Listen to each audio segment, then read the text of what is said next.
துளசி செடியில் மழையின் துளியை போலவே எங்கள் விழியில் ஆனந்தத்தின் நீரமே.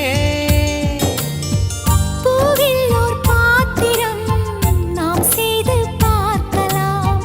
பால் சோறை போட்டு நாம் பறவைக்கும் ஊட்டலாம். உடை பிடிக்கும் தென்னை மரம் நமது குணம் சொல்லியதே. நாட்கள் யாவுமே வசந்தங்கள் வீச வாழ்ந்திருப்போமே.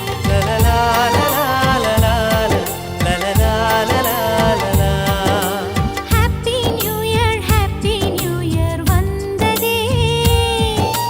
அன்பை சொல்லி ஆசை உள்ளம் துள்ளுதே.